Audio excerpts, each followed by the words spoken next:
Hello, English 110 students. It's me, your instructor, Rebecca Warfield, and this video is going to go over Module 3. So I do have it on instructor view because it's not published yet, so I'm not able to go into the student view. So we're going to look at it on my end. It'll look a little different for you, but all of the content will still be the same. Before we get into the module, I do want to go over just a few things. So by this time in Module 3, I'm under the assumption that you have a sense of how to use Canvas. If not, do know that you can always contact Canvas or TAC for support. So let's just go over to a different tab quickly. And what I like to do if I have questions for Canvas, I just Google UNCW Canvas. And then I look for the guides. You can certainly do this through UNCW's website. This is just sort of my way of getting there. And then here you can find a little bit of information to help. So you can go over to For Students and there's some guides and tutorials here, but it also reminds you that Canvas has a help desk that's available 24/7. And to find that information, you'll go into Canvas and click Help. So let's go back into Canvas and you'll see here on the left-hand side, you can click Help.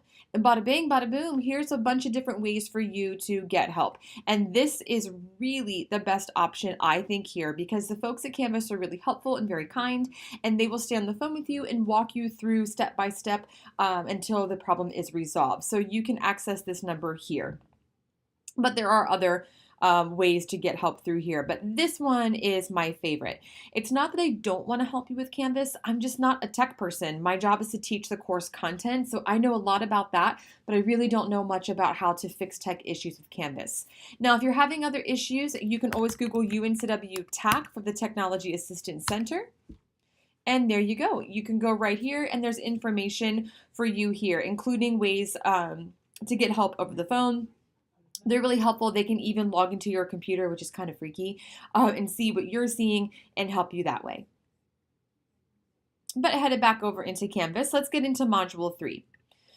So by this point in this semester, you probably know the drill. Here is the date when your module will open. As always, make sure you're looking at the date in your module, not in this video, because they probably will not be the same. The overview video is here, which you can watch at your own time. And if you're watching this video, you found it, so you're in good shape. Important dates are here, and make sure that you put these in your calendar and adjust your schedules as necessary to meet these deadlines. And again, as always, make sure you're looking at the dates in your module, not in this video. Objectives, you can look at these at your own time, but it is nice for you to take time to go through and read all of these. And your to-do list. So in this module, we have readings, a discussion, and an assignment. So pretty much a sort of balance from what you had last weekend in Module 1. So hopefully you're getting the hang of things. As we move into the semester, some of the modules will have a little more work, and then we'll kind of go back into the groove with sort of this balanced reading, discussion, and assignment expectation. So let's get right into it then. For your readings, we'll start off with a video just for something fun to do from Dead Poet Society. And then we're headed into poetry. So this week, most of your readings for Module 3 are actually about the genre itself. We will read 2 poems that we'll use for the primary text. Do know that in here, there will be some poems sort of peppered or sprinkled in, so that way you have some context for this genre reading. You should be reading those poems because they do help you understand what the more informative reading material is about. But the 2 poems that we'll actually be working with for this module are Because I Could Not Stop for Death and The Raven. And then our module discussion. So you know how to do this by now. As always, if you have questions, let me know, but I'll let you read through this at your own time. The discussion rubric is here. If you need help with Canvas, you can click here, and you can also get to TAC through this link. And then what we really need to talk about today, because this is sort of the only thing that's different than anything else that we have done. This is Module 3's assignment, the video confessional. And now before I even get into the assignment, I want to talk with you a little bit about why we're doing a video confessional. There's been some feedback in the past where students didn't find the video to be helpful, that it's something that they're not really going to do in their regular lives. And I understand that, and that's all great.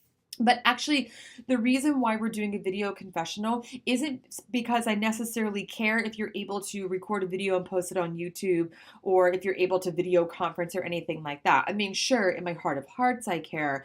But really, what this is about is your ability to talk about literature in a different way. So far, we've been writing about literature. But what we're missing in this class is the luxury and the opportunity for us to be together and have conversation, and to be able to articulate what it is we think about literature verbally. Because when we're writing about literature, we have that opportunity, to write, revise, draft, delete, add things in, take things out. But when we're speaking about it, there's a different cadence, and we don't really have the ability to revise as quickly as we would when we are writing. So this is sort of a way for us just to see, okay, what is it like to actually physically talk about literature? And this is an important skill to have no matter what you're doing in life, whether you're in nursing or exercise science, or if you're an English teacher, because we have to be able to articulate ourselves on the fly sometimes. Sometimes life has crazy situations, emergencies, or someone just asks us a question out of the blue, and we have to be able to answer it verbally. And so this is just practice in talking about our ideas, hopefully analyzing and thinking complexly verbally. Okay, anyway, off my high horse. Here we go. I guess it's a soapbox, not a high horse. I definitely hope you don't think I'm on my high horse. I'm on my soapbox. Okay. So here it says, what's the point of reading and analyzing literature if we don't think about it in our regular lives? When we learn to analyze one text, it gives us the skills to analyze other texts and the world around us. For this assignment, I would like for you to consider how your developing skills in literary analysis can, or hopefully already have, contributed to critical thinking and analysis in daily life. So here are some questions for you to ponder. Number 1, why do you think reading, understanding, and analyzing literature is an important skill? Number 2, why has literature and humanities stood the test of time? Number 3, what are some areas of your life that you can analyze, such as work documents, movies, etc.? Because remember, I'm always talking about how these analysis skills, we can apply them to other things in our lives. If we're not applying what we're learning in this class to what we're doing in life, we're not actually learning. Back off my soapbox. Number 4, how could these analysis skills serve you professionally and or personally? And number 5, why is that answer, meaning the answer to question 4, important? So to complete this assignment, you'll need to record a 3-minute video of yourself. Do note, no one's going to see this but me, unless you make it public on YouTube or something. But otherwise, if you set it to private, no one will see it but me, discussing your musings to these questions. Your discourse can be informal, but it should be well thought through. Please provide concrete examples from your life and experiences to support your claims. Now, here's the deal. When we're talking in a video, we do have the opportunity to organize our thoughts. So the way I like to handle these things to keep them both organized but also a little more natural is I like to keep a little list of bullet points of things that I want to say, but then just sort of go with the flow within that and talk as if you were sitting in my office having this conversation with me. Don't worry about memorizing and reciting a speech. Give yourself a couple bullet points and just speak naturally. To upload the video, you can either attach it to the submission box or you can upload it to YouTube. I highly, highly, highly, highly recommend that you upload it to YouTube and then copy and paste the link into the submission box. YouTube will be the most reliable option, and I think there are some, we can only have so much storage in Canvas. So this will give you the chance to have the video as long as you want it and not have to worry about, taking up too much space or anything in your Canvas.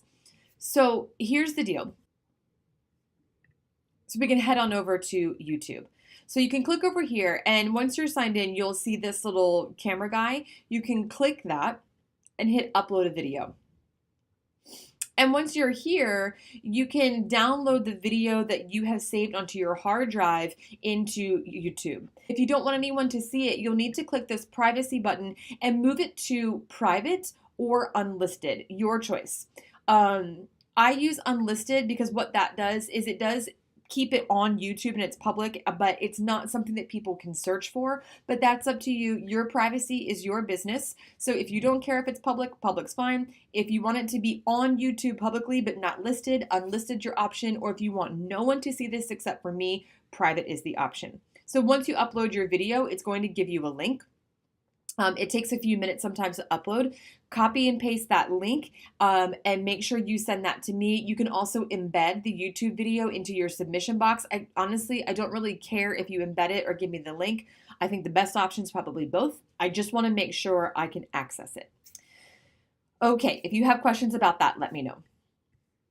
In terms of grading, this is pass fail. I will not be grading you on your ability to make an amazing video. Are you answering the questions? Did you meet the expectations? If the answer to that is yes, you will pass. If you did not answer the questions and did not meet the expectations, you will not pass.